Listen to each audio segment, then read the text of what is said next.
আজকে চেম্বার থেকে বাড়ি ফেরার পথে আমার পাশে যে গাড়ির সিটের পাশে যে বসে আছে এই রাস্তা দিয়ে ঘুরে বেড়াচ্ছিল। অত্যন্ত ক্ষুধার্ত অবস্থায় সে রাস্তা দিয়ে ঘুরে বেড়াচ্ছিল। মাথায় এক গাদা চুল, দাড়ি, নোংরা পোশাক। তাকে আমি রেস্কিউ করলাম। রেস্কিউ করার পর তাকে চুল কেটে পরিষ্কার করে নতুন পোশাক পরিয়ে একটা শীতের চাদর দিয়ে আমার গাড়িতে বসিয়ে ওকে নিয়ে যাচ্ছি। উদ্দেশ্য একটা হোটেল কিংবা রেস্টুরেন্টে গিয়ে ওকে পেট ভরে দুটো খাইয়ে দেবো আমি। ও কথা বলতে পারে না। আজকের যে মন থেকে আমি কতটা আনন্দিত, আমি আমার সেই খুশি আপনাদেরকে বলে বোঝাতে পারবো না। আমি আমার একদিন একটা ব্লগে বলেছিলাম যে আমরা প্রত্যেকেই এই পৃথিবীতে এক একজন এক একটা অভিনেতা। আমাদের এই অভিনয়ের স্ক্রিপ্ট এবং টাইম কিন্তু সবাই লিখে দিয়েছে, ঈশ্বর কিন্তু লিখে দিয়েছেন।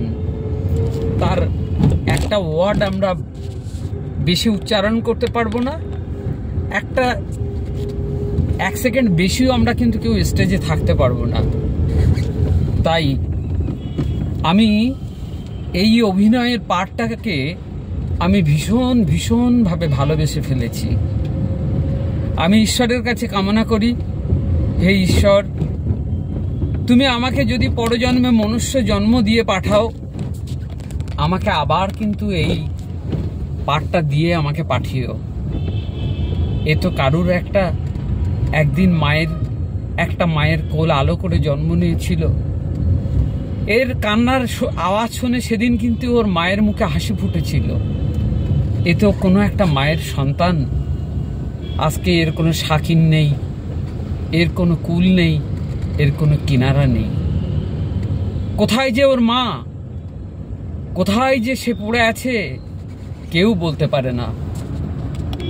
একটু নিজের উদ্যোগে আজকে আমি ওকে রেস্কিউ করলাম। খুব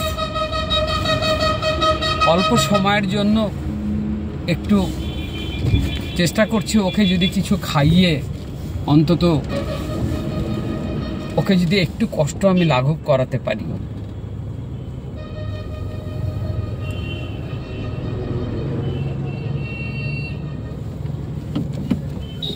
এখানে কোনো হোটেল আমি খোলা দেখছি না।